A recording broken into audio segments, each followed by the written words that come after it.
It wasn't the night's cold kiss that kept Daryl awake that lonely November night. To tell the truth, it had been quite a while since Daryl Hutchinson had succumbed to any kind of restful sleep.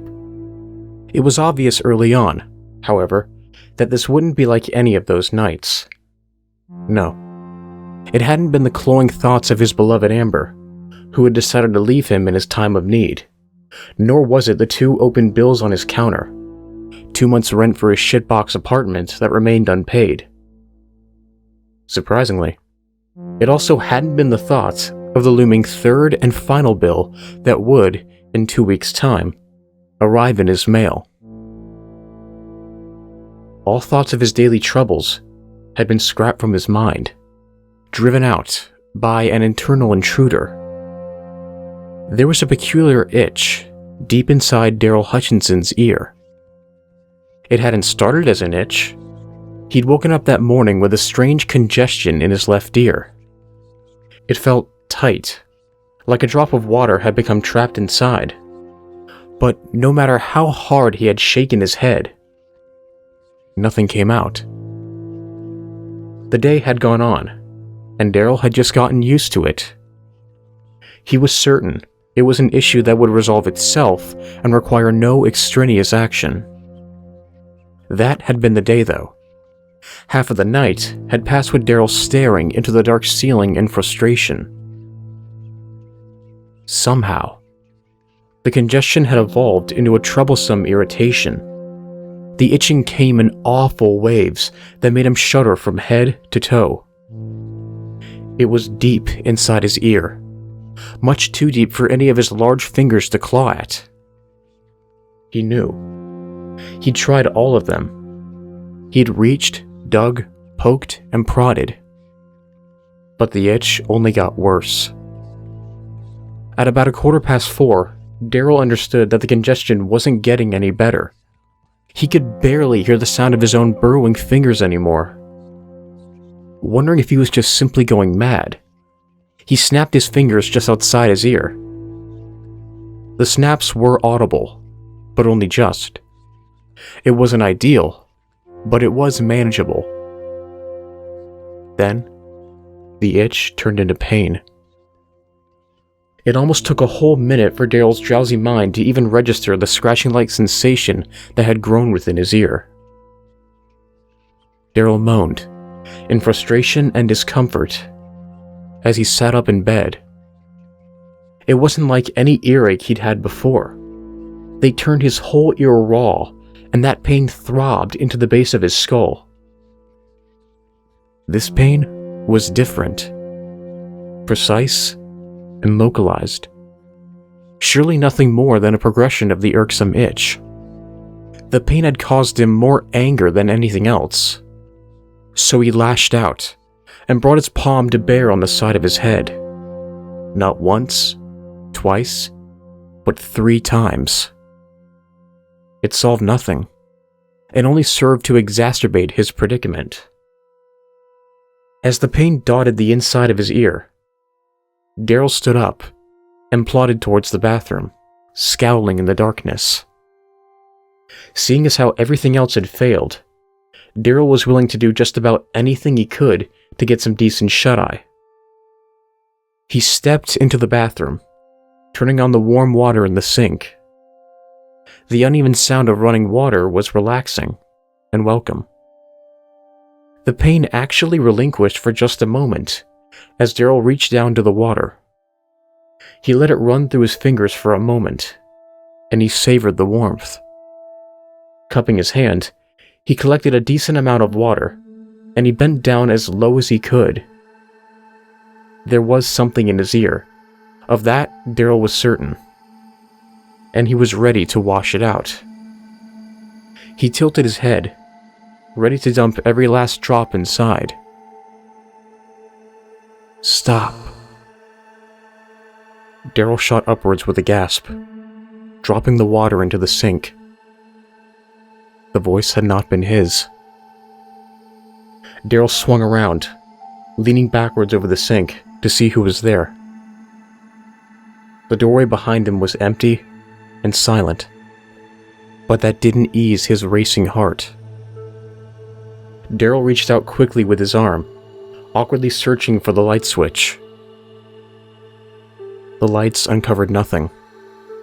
The only occupant of the bathroom was Daryl. The only sounds were the running water and his own raspy breaths. He was alone, but that voice had been as real as anything. He wasn't sure what he'd expected. An intruder? Amber? Each seemed as unlikely and as troubling as the other. Daryl shut the door, realizing that beyond it, obstructive shadows still hung on every nook and cranny.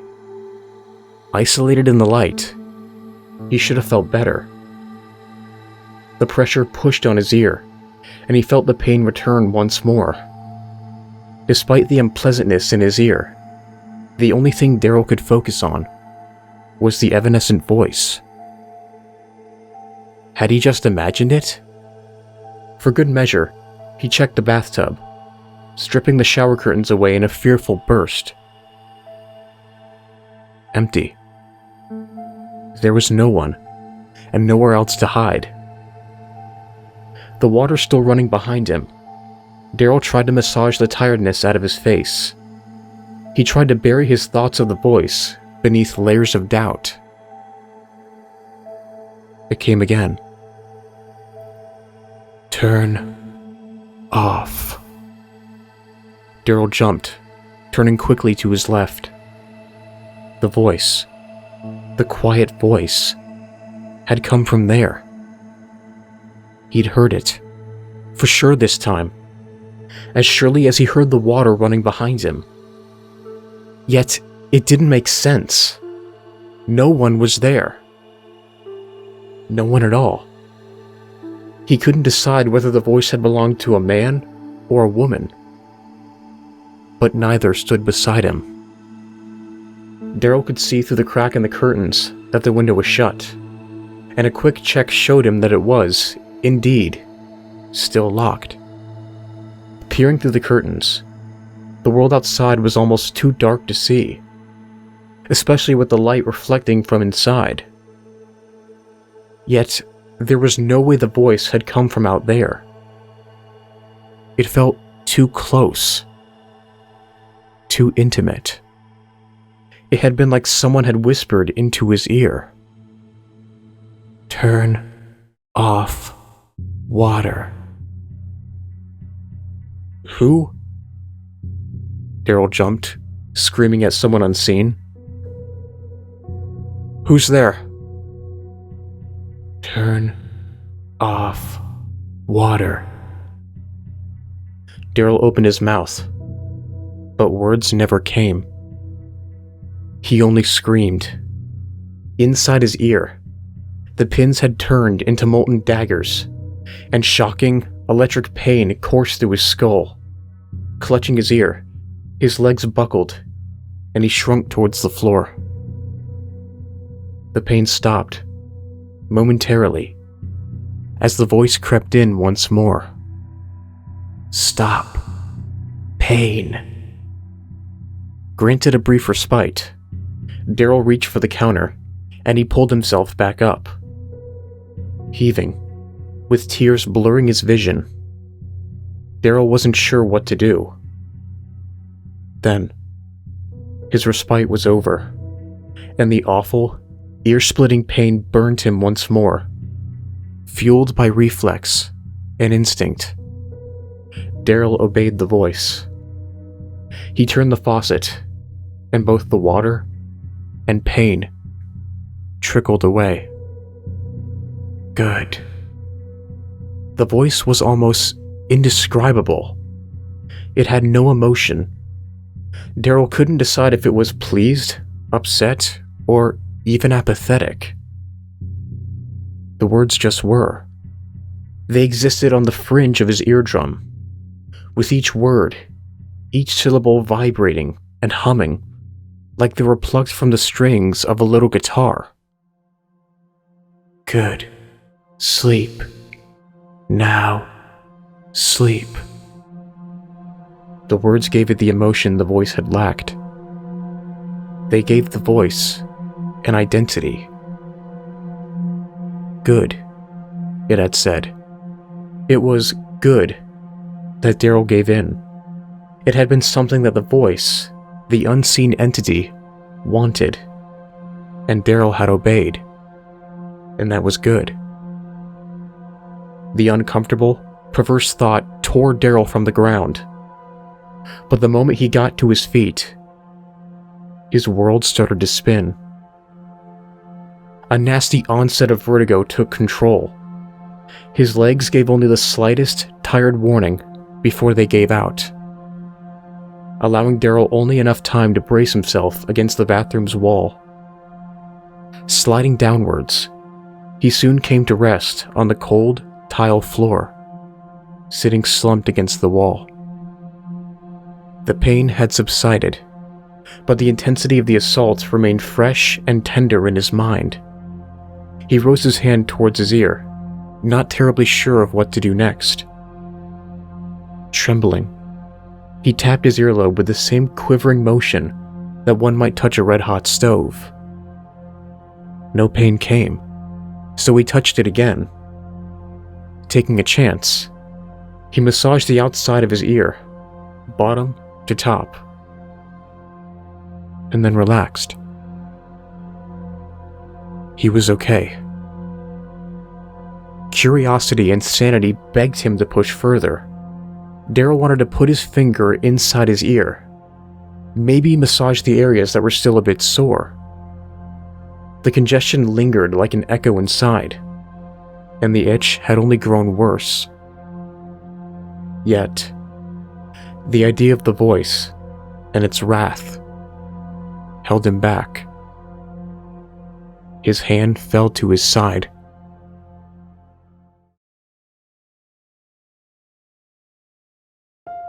He sat there until morning. He didn't sleep, but his mind had wandered far. The sun had risen in an unconscious blink of the eye, and only when the bathroom had become bathed in its light had Daryl returned to awareness.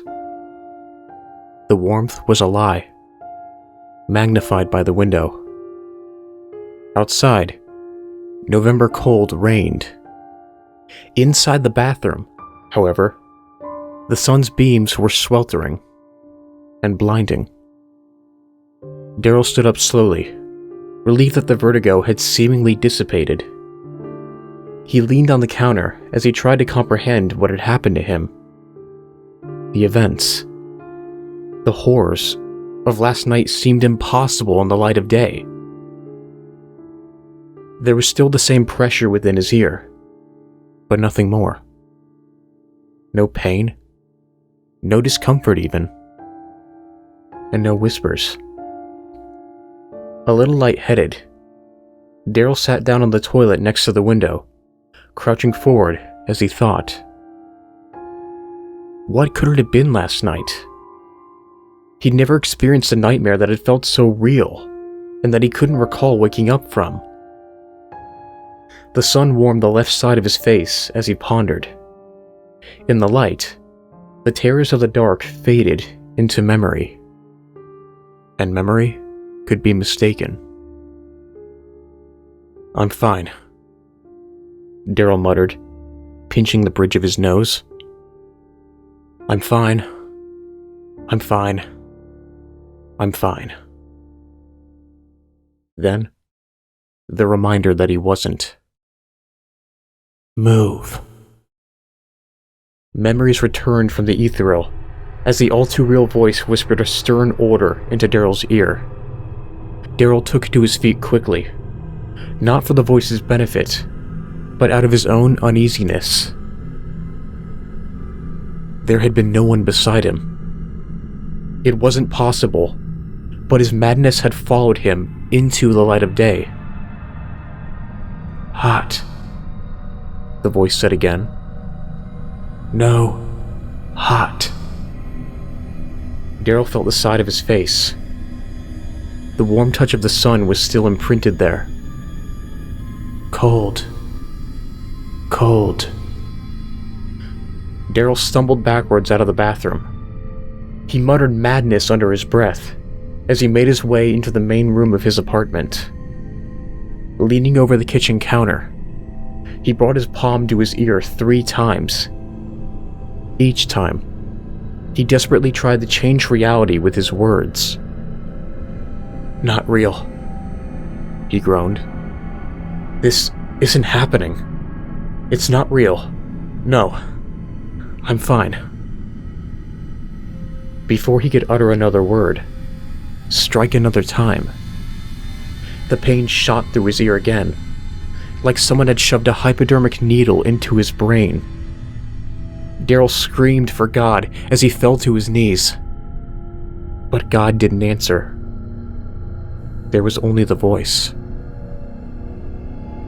"Stop," it said, emotionlessly. "Fine. Fine. You, fine." The pain tapered. "We, fine." Gasping, Daryl felt pressured to disagree. Pulling himself up, he realized that nothing made sense. For a moment earlier, he had wondered if the voice in his head had truly been that. Perhaps it had been nothing more than a psychotic break caused by his insomnia or anxiety. He wished he could be happy that it wasn't that. The voice was certainly real, tangible in his ear. But Daryl couldn't take any joy in knowing that his own mind hadn't fractured. The fact that the voice was something real terrified him far more. But it also gave him a certain idea. If it, the voice, was a real thing, and it could hear him, then maybe the voice was something he could talk to, something he could reason with. "Where are you?" Daryl asked, with his eyes scanning the room. Of course, when he wanted a response, there was nothing but silence. He asked again, "Where are you? Show yourself." "Here," came the response. "Inside." Daryl felt his throat tighten. He had been right. He could talk to the voice. But he became suddenly unsure if he would like the conversation. It was madness. "Inside?" Daryl asked, repeating the intriguing word. "You," came the horrifying response. "Inside you." Daryl couldn't speak. Confusion gave way to uncomfortable feelings of invasion and violation. Something, some entity that could hear him, talk to him, and hurt him, was inside his body. "What?" Daryl started, unable to find the words. "What are you?" This was a question that the voice didn't answer. At least, not in the way that Daryl wanted. "Me," was the only clue that Daryl ever got from the voice itself. It was more than enough to get him heading for the door.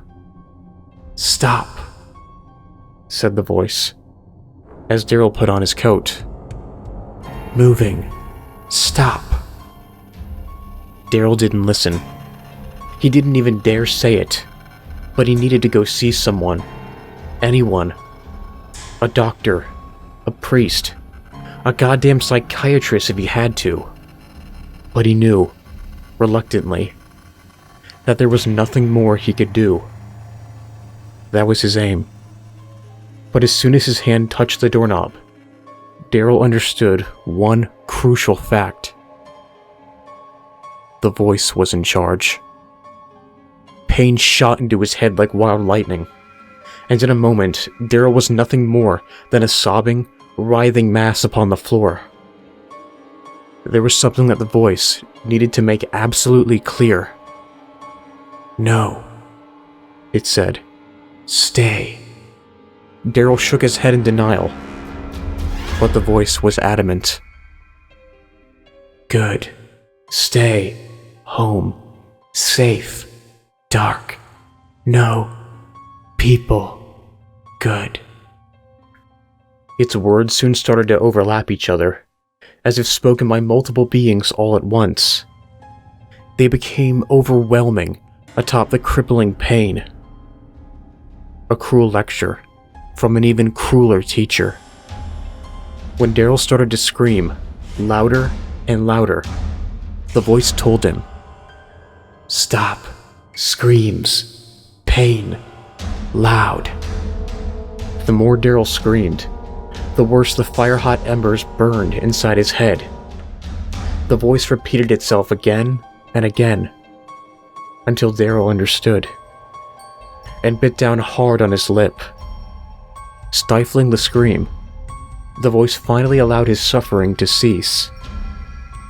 The pain flowed away from the epicenter in his head, and Daryl felt its tingle creep across his skin and muscles, from his neck all the way down to his feet, before it eventually faded into nothing.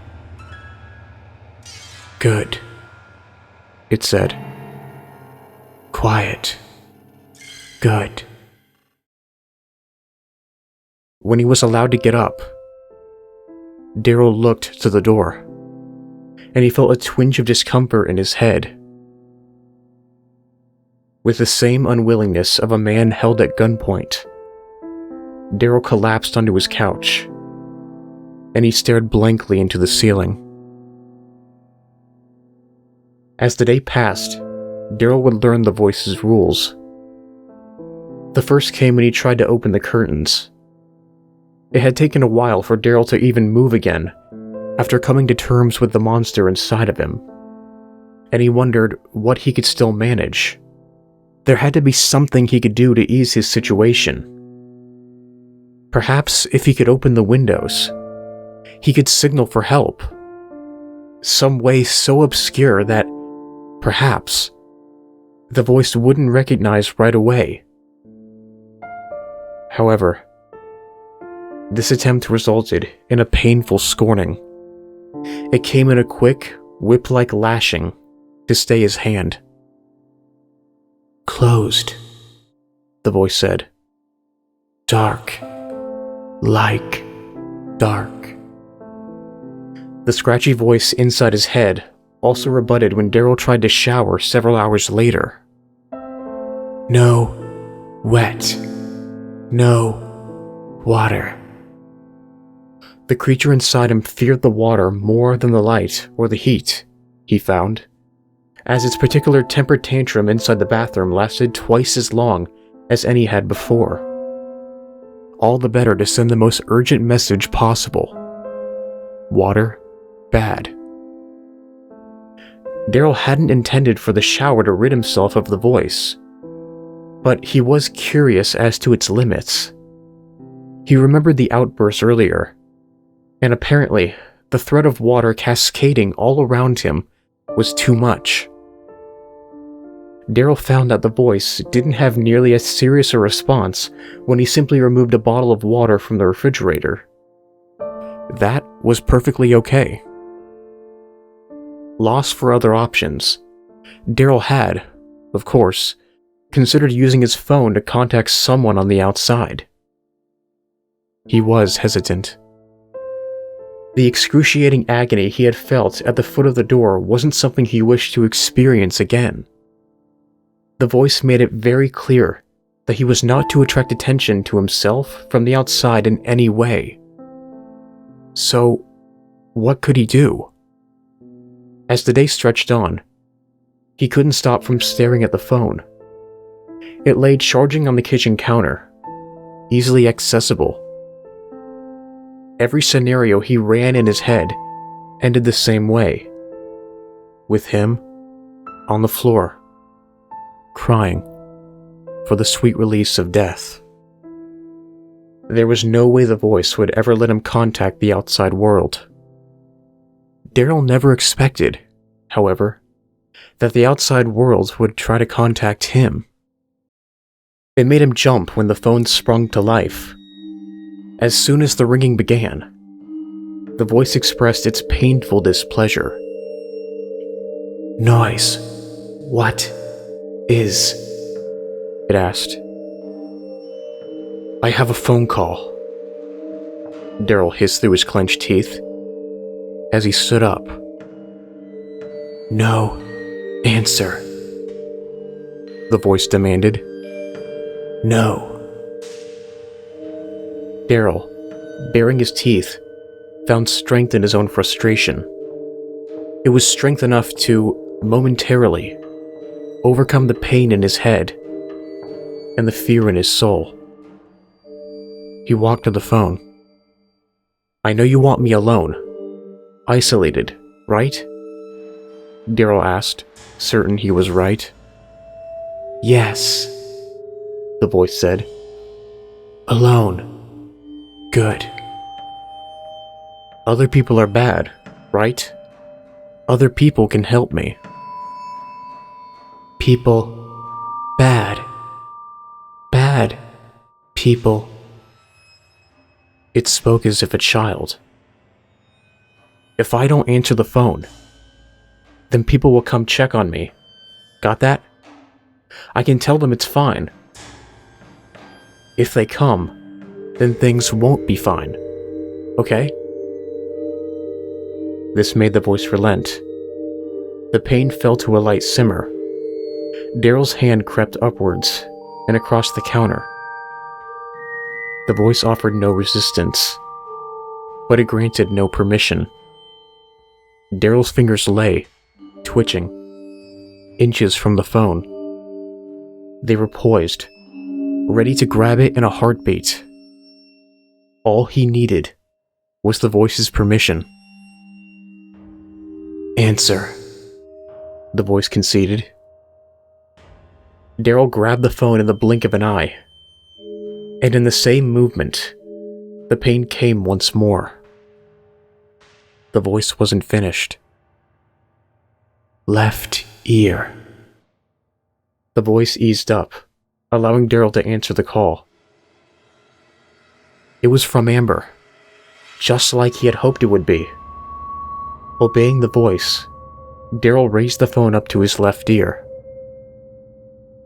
"If bad," the voice warned. "Pain worse. Worse." It punctuated its point with a sharp, brutal snap. Daryl winced, but took it. He had to. Both of them, Daryl and the voice, listened as Amber spoke. "Are you there, Daryl? Hello?" she asked. "Speak," whispered the voice. "Say fine." Daryl couldn't. Hearing Amber's voice, even as muted as it was, brought a tear to his eye. It was impossible to remember the bad times. The fact that this was the first time he'd heard her voice in nearly a month. The day she walked out. The way she cried when she looked at him. It was different now. Because he needed her. "I'm here," he said, grinning. "I'm here, Amber. Hi." There was a pinch in his ear. "Say fine. Stop." "Yeah, hi," Amber continued. "What the hell are you doing?" "What?" Daryl asked, still too happy to hear Amber to even focus on the angry tone of her voice. "Don't what me? I just heard from Tom, and he says you're about to lose your damn apartment. Is that true?" "Tell her go," the voice interrupted, uninterested in anything she had to say. "Yes, it's true," Daryl said. "Have you found anything yet?" Amber asked. "Anything at all? Where have you applied? I've been looking, Daryl lied. He had to stall time, but he had no idea how long the voice would give him, nor how long Amber's patience would last. He had to find a way to tell her something was wrong. A way that wouldn't let the voice know. Daryl had gathered it was intelligent. But to what extent? What could he get away with? He turned his gaze to the guitar in the corner of the room. "Hey," he said. "Did you know you left your guitar here? When you left?" "Guitar," the voice echoed. "No." The voice hurt Daryl, as Amber, confused, asked, "What? The guitar's yours. Why would I take it?" "No, focus. We're talking about you. You need a damn job, Daryl. Are you okay?" The pained wheezing of Daryl abated long enough for him to respond, as the voice ordered. "I'm fine. I feel fine. I just know you love that guitar." "You not make her here," the voice stated. "She no come." Daryl knew what it meant. It had caught on.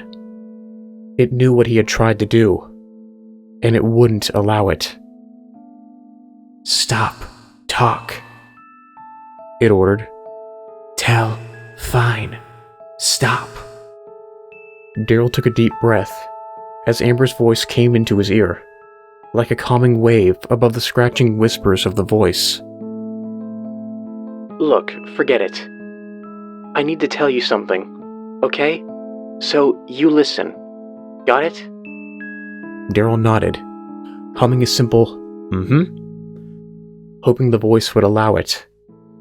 It hadn't stopped ranting, and its orders were escalating in intensity and frequency. Any moment now, Daryl knew it. The voice would have enough. "I miss you, but you made it clear the last time we talked that you don't want any help. None. But I don't care. I don't. I care about you, and god damn it, you need to pull your egocentric head out of your asinine ass for 2 seconds. Stop being so pathetic. I have a friend who can set you up. They're looking for tech guys. They're looking for you. I know that getting let go sucks. I know. But here is your chance.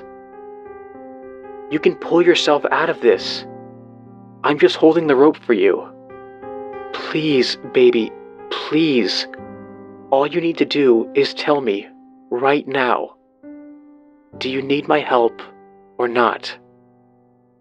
Daryl opened his mouth, yearning to yell out, scream out.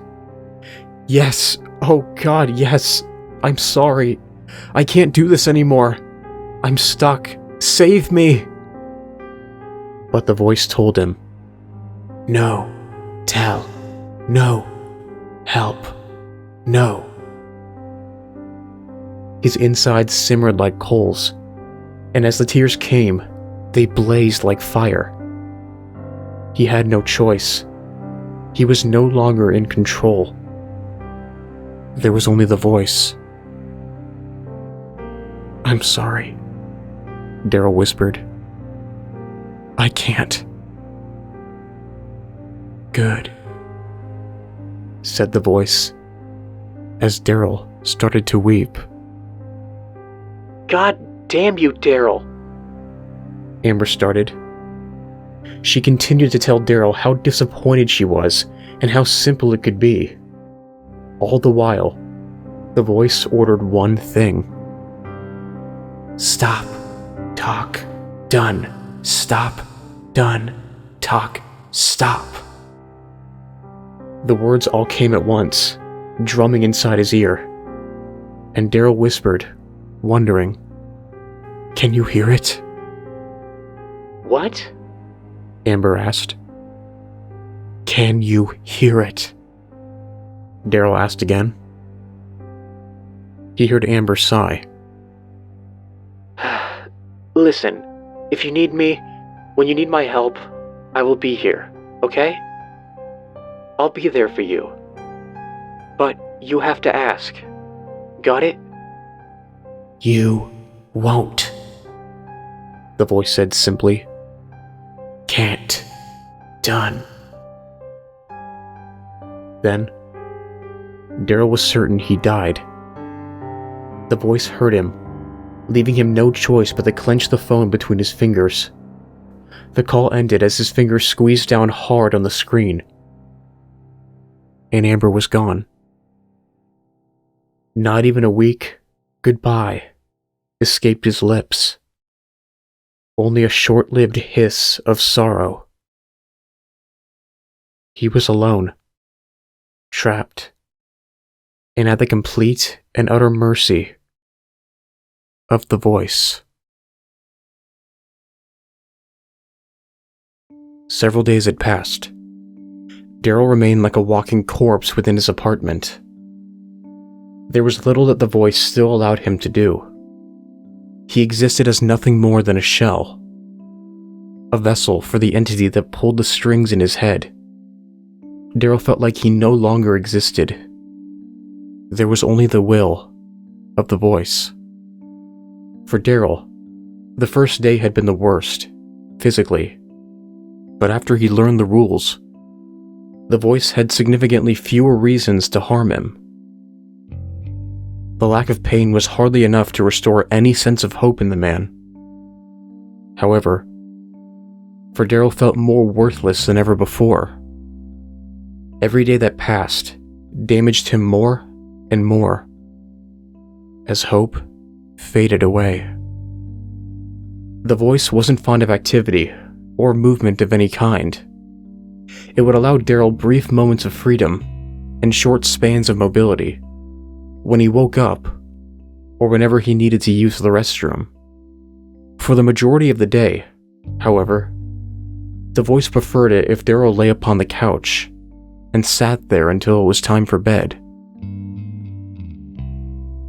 Television wasn't allowed, for the voice didn't trust the sounds of other humans so close. It was alarmed at the prospect of anyone else entering the room and getting close to Daryl himself. In fact, Daryl found that he was unable to enjoy anything that made noise. The voice had already expressed its displeasure at the use of his phone, and the one time he tried to play his guitar had ended very poorly. Each time he plucked a string, the voice would very quickly reprimand him.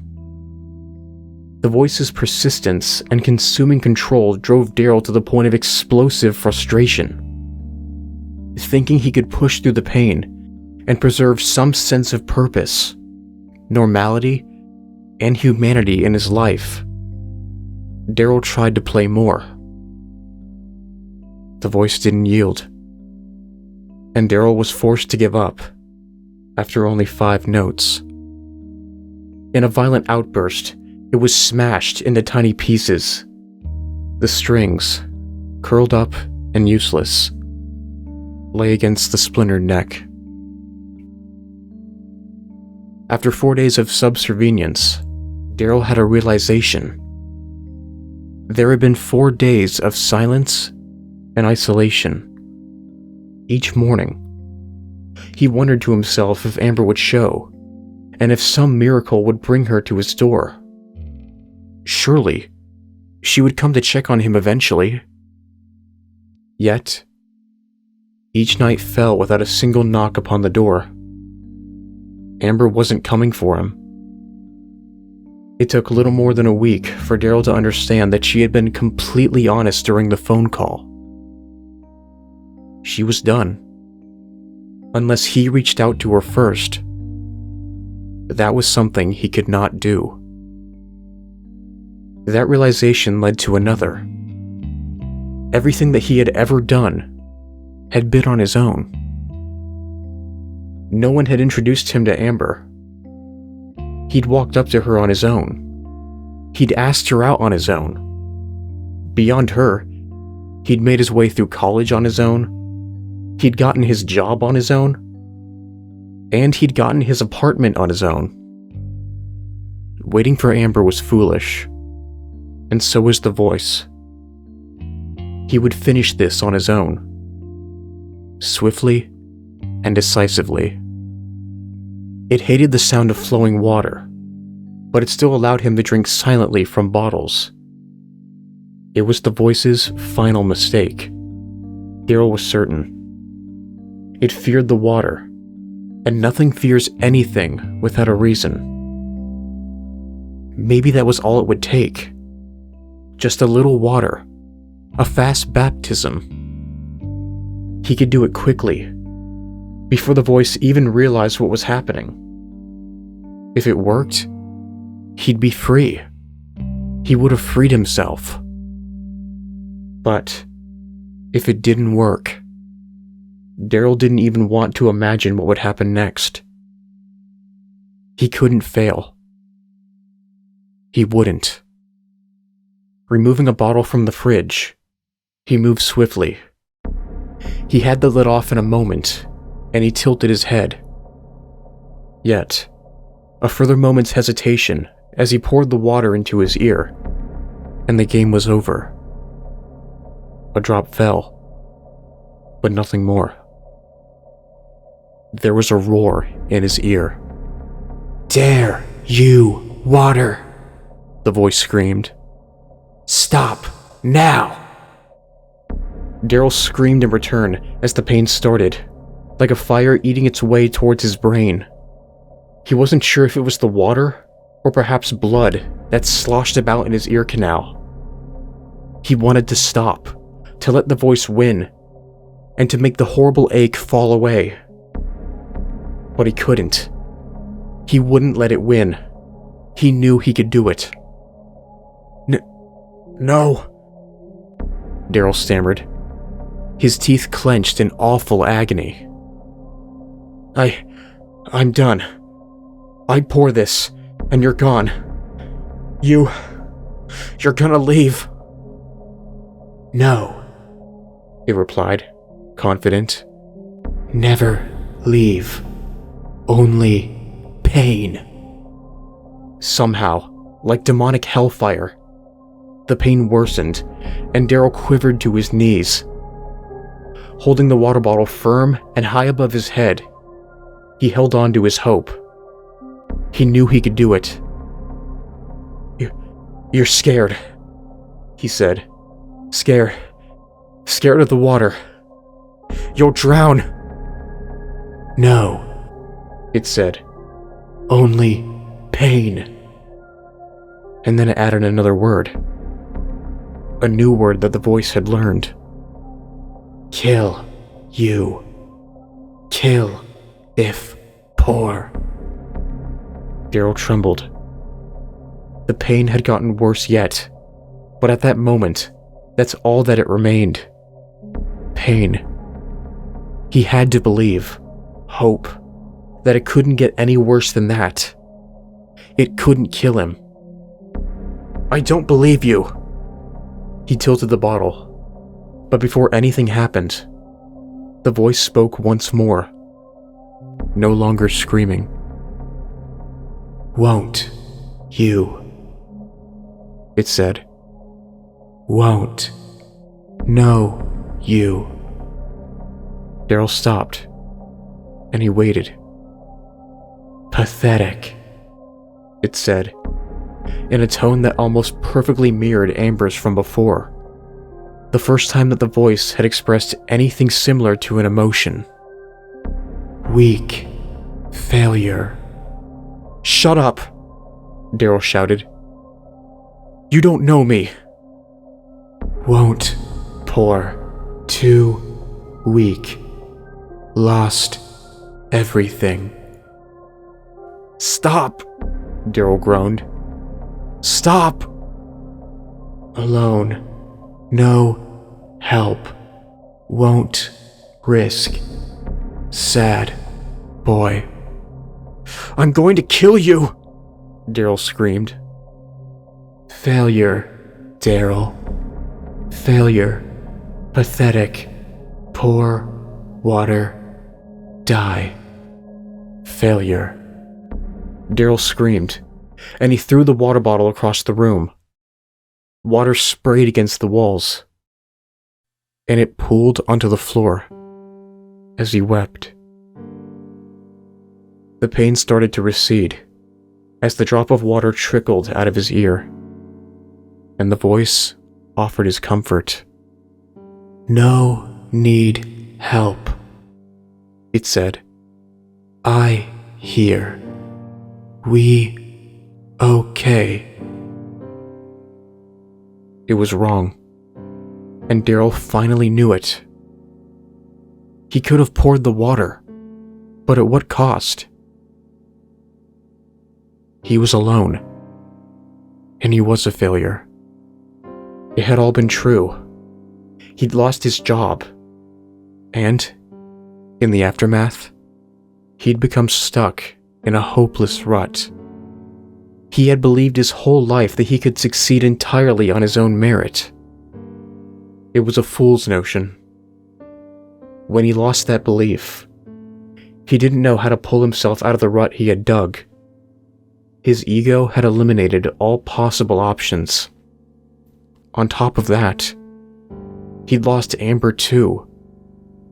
He drove her away, even though she'd given him every chance. He had trapped himself. He couldn't even laugh at the irony that by the time he figured it out, he was still trapped. Trapped by the voice. If the voice was right, and it could kill him, then he couldn't risk it. Not alone. Not by himself. Going it alone had taken everything from Daryl, and he refused to let it take his life. He cried, and the voice said nothing. It allowed him his moment of acceptance. Daryl was glad. The voice thought, wrongly, that he had given up.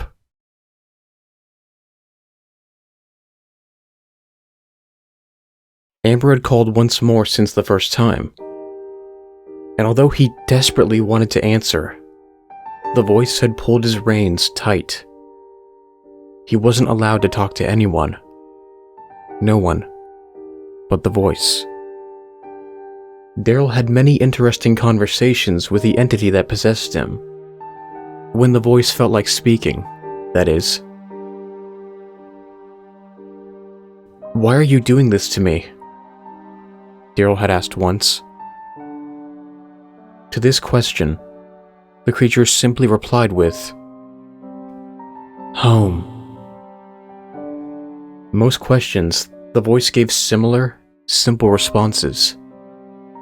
Daryl still couldn't figure out if it was simply because the thing was daft, or because it was intentionally secretive. He wished it would tell him more. But some of the things it didn't say told Daryl more than he needed to know. The voice had given him lessons earlier, and they were meant to restrain Daryl. Yet, in his confinement, Daryl started to listen and learn. In the week that passed, Daryl had learned 3 things about the voice. 3 things that Daryl believed might give him an edge. The first was a realization that Daryl had known from the beginning, but the implications of which he was still trying to sort out. Whenever the voice spoke, it wasn't a completely internal sound. He heard it in his ear, and, very specifically, he only heard it in his left ear. Whatever it was, it seemed limited to his left side. The same side that housed that awful congestion. That's why it made him answer the phone there, so it could listen in. It was also the same reason it reacted so violently to the droplet of water. It didn't change the fact that he couldn't remove the mass, but it was a start. Lesson 1. The voice was located inside his left ear. The second lesson came when he realized that when the voice was speaking, it remained incognizant of changes happening outside his body. Whenever the voice spoke in his ear, Daryl found that he could move and do things unmolested. He discovered this by accident as he was walking around the apartment one day. The voice started speaking to him, responding vaguely to some question Daryl himself had posed. And at the same time, Daryl had decided to remove a sock. Daryl realized, right before the voice stopped, that he had placed his hand on the front door to balance himself.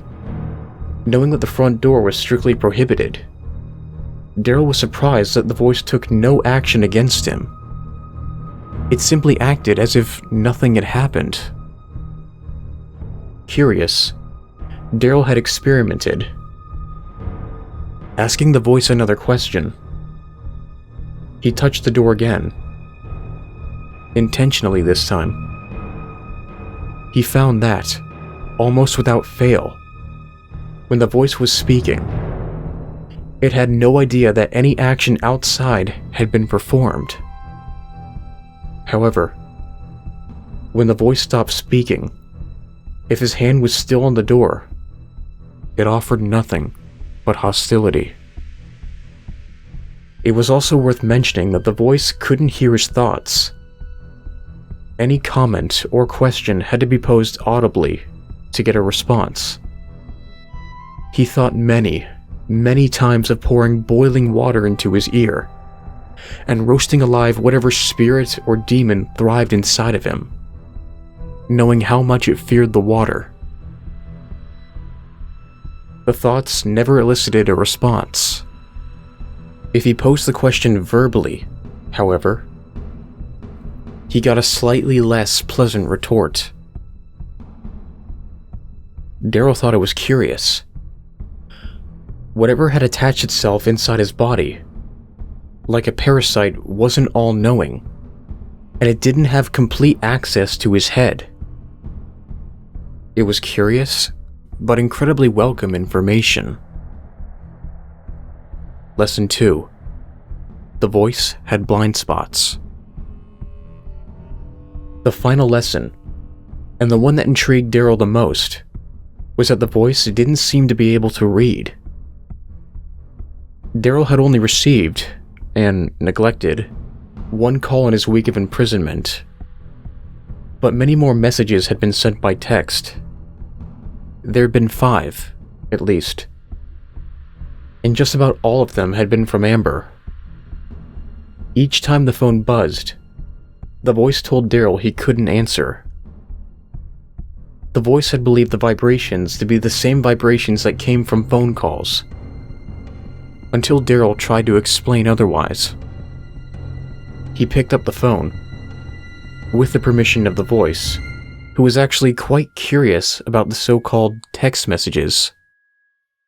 The voice ordered he hold the phone up to his face, and Daryl obliged, displaying the latest message. The text was from Amber. "Ignoring me isn't going to stop time."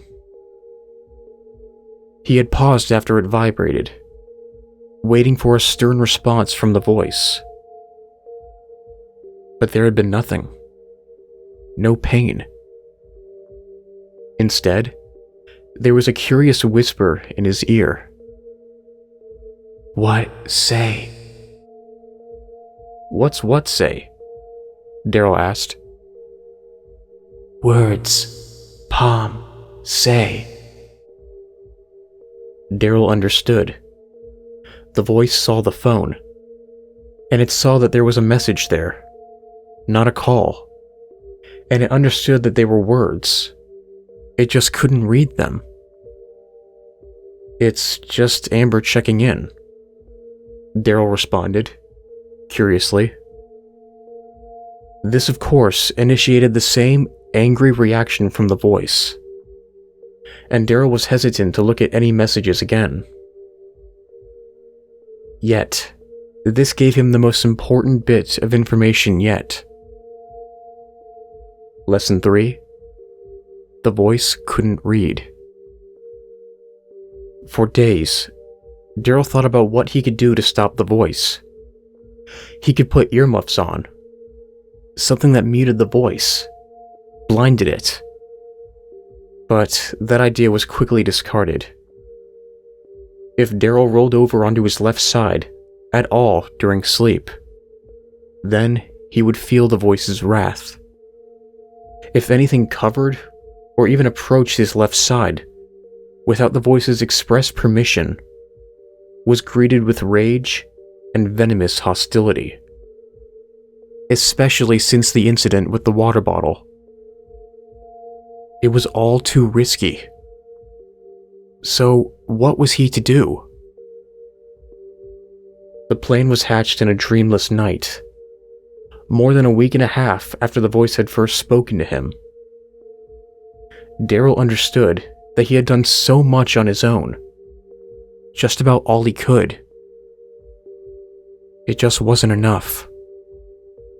He could enact any one of the numerous plans, but the voice held him on a leash that was far too short. He couldn't solve it all on his own, and he knew pain was unavoidable. There was no scenario where the voice didn't hurt him, and he accepted that.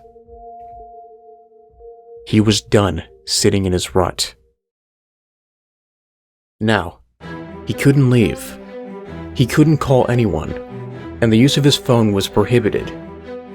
Daryl could only pick it up if the voice ordered him to. He decided to remain there and rest. The plan would remain safe inside his head until the sun rose. He took that time to think it all through. If he messed it up, any of it, then it was incredibly unlikely that the voice would be as short-sighted the second time.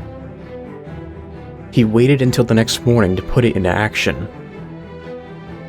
As soon as he was up from bed, the voice ordered him to move out of the bedroom and into the darker living room.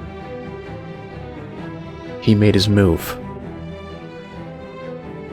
How long would this go on for? Daryl asked, moving swiftly to the kitchen. He heard the itchy, awful whisper of the voice. Until die. Me or you? He asked, moving across the room to where his phone lay. Either, the voice said, as Daryl picked up his phone and placed it deep into his pocket.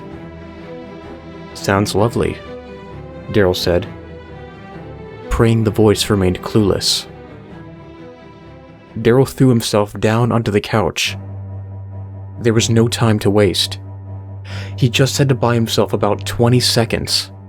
So, lying on his left side, with his head raised above the couch's singular pillow, Daryl asked it another question. Do you hate me? No, the voice said. Don't hate home. What do you think about me? Daryl asked the last question, and he immediately let his head fall to the pillow. The voice spoke to him, but it had no idea that it was trapped. As it spoke, Daryl pulled the phone from his pocket and opened the texts. Love, home, the voice said, as Daryl found the unanswered messages from Amber. Home, calm. Home, obedient. Daryl could tell it really struggled with the last word, but he didn't know if it did so because the word was large, or because the voice had just discovered that it was blind. Sit up, it ordered. It knew, but Daryl still needed a few seconds. He typed furiously.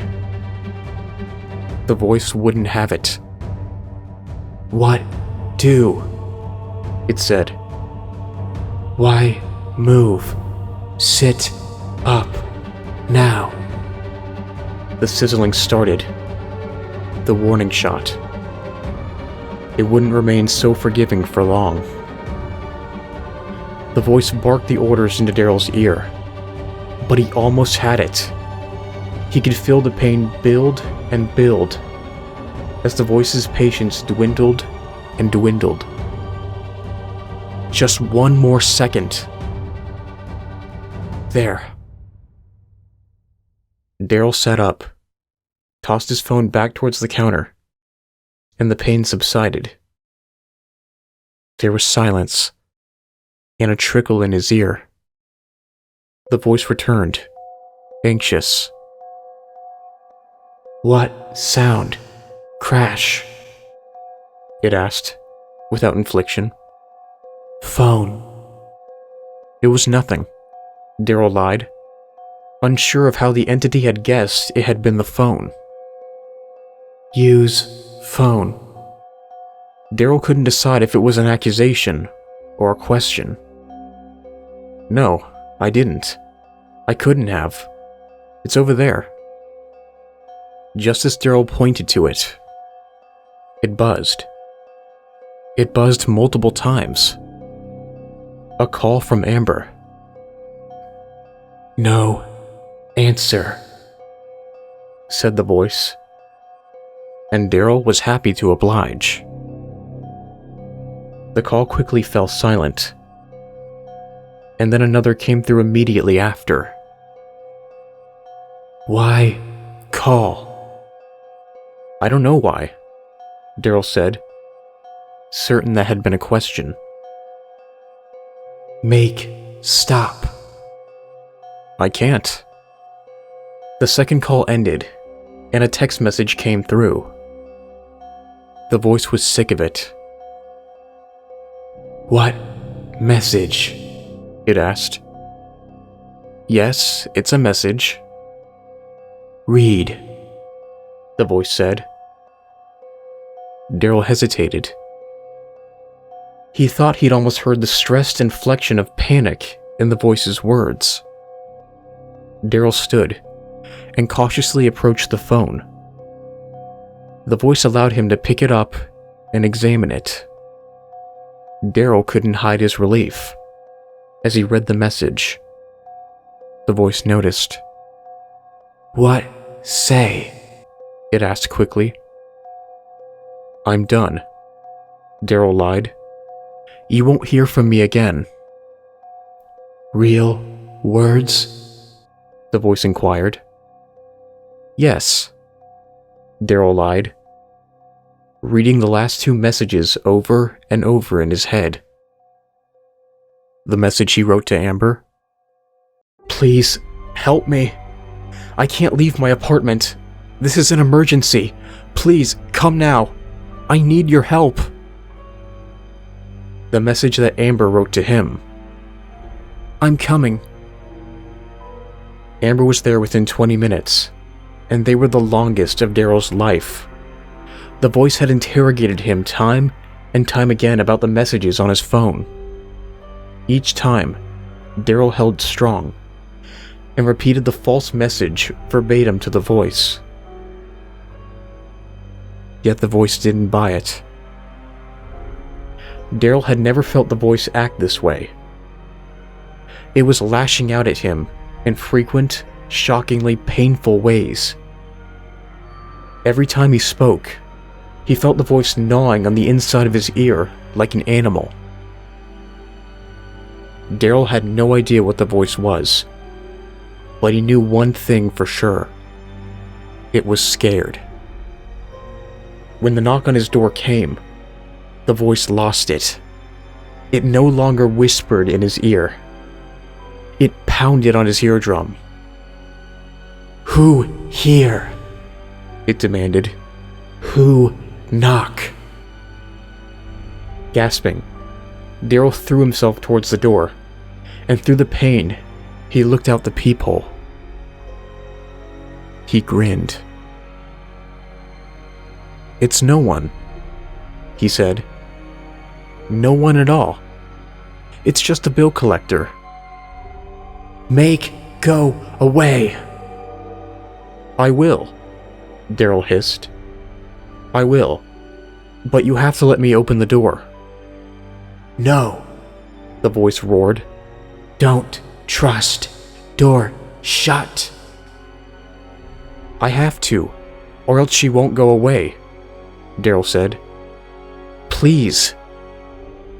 The knocking came again, this time with Amber's voice cutting through. Daryl? She asked, concerned. Daryl, open up this instant. I swear, this better not be some kind of game. Daryl braced for it. The moment she spoke, he knew that the voice would recognize her. Recognize Amber. Yet, the pain didn't increase. The voice was too furious to even listen. No, open. Daryl was done listening. I'm here, he said, pain spiking within. Hold on. Don't open, the voice ordered. To this, Daryl responded, I will open it, and tell her to go away. Listen to me. You have my word. I know what you can do to me. I know the pain you can cause. I'm nothing. I'm pathetic. That's why you chose me. It didn't end.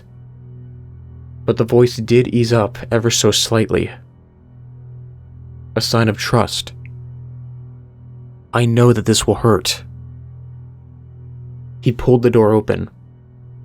And there, before him, was Amber. She was radiant. The light from the hallway seemed almost blinding, and cast her in the perfect, angelic glow. Daryl cried, for he didn't know how bad it could be. Are you okay? Amber asked. You look awful. Tell her go, the voice calmly reminded Daryl. He waited. Daryl, Amber continued, don't waste my time. Tell me, what the hell is this all about? Pain, the voice reminded. Endless pain. Daryl heard it. But with Amber there, it didn't matter. He was ready. I need help, Daryl said, quietly. No, the voice scratched. What do you mean? Amber said. Daryl had felt strong, but as the voice went silent, his face crumpled with fear and anxiety. The tears flowed, and he screamed at the top of his lungs. It's in my ear! Daryl's mind exploded at that moment, and Amber wasn't fast enough to catch him as he fell. Pain became everything, in every vein, muscle, and bone in his body. It was stronger than Daryl had ever imagined. Screeching to God above, Daryl could only listen as the roar of the voice rattled his skull. Liar, rotten liar, pay now, pay, price, kill. The words and sound altogether faded as a black, suffocating void swallowed him whole.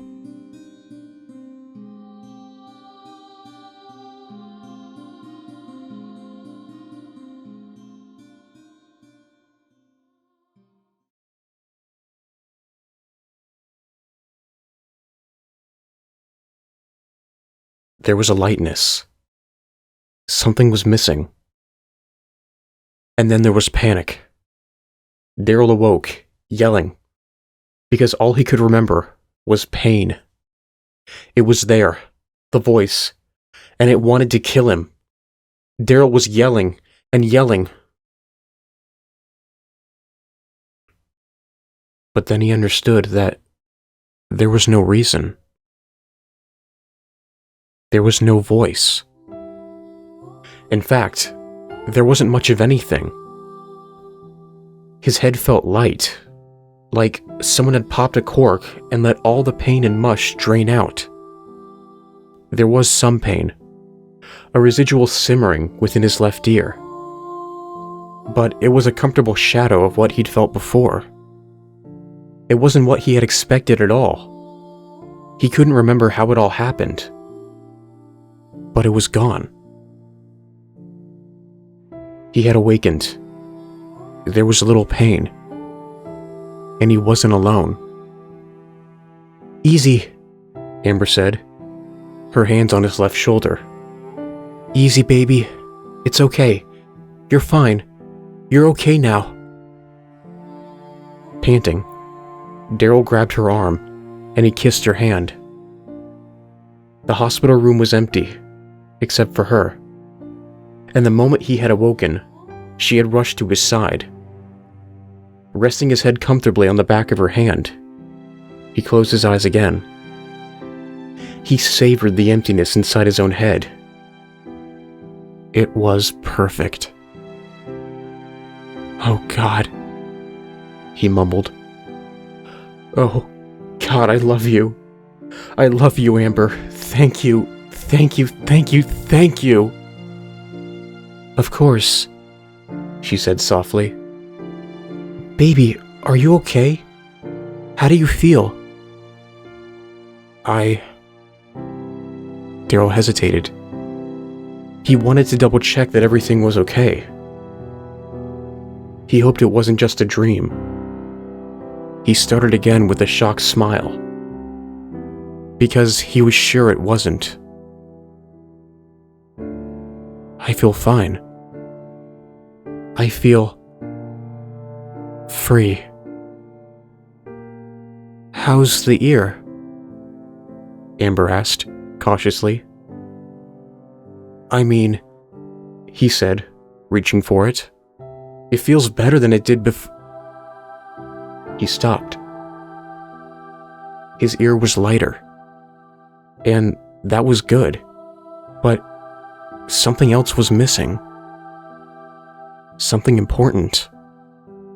As his fingers crept up his face, they touched something itchy and flat. There was a gauze pad over his ear. He touched it, poked it, and scratched at it. The pad was curious, but even more so was that he discovered something that was indeed missing. The scratching of the pad, the rubbing of its coarse surface, and the snapping of his fingers, just to double check. He couldn't hear any of it. I can't hear," Daryl said. "Not out of this ear." Amber nodded. "That's what the doctor said. Said you ruptured your typic, something. The eardrum. You ruptured your eardrum." Daryl cusped his hand over the ear, and he thought back. The voice, and the dying sound. An urgency came into his words upon remembering the voice. There was a direness and a fear in his gaze. "What was in my ear?" Amber's mouth hung open. I... She stumbled, unsure of what to say. "Amber," Daryl said, grasping her arm tightly. "What did they find in my ear?" There was a knock at the door, and a curt, "Hello?" The doctor, an older man with a tanned face and an exceptionally thin hairline, approached.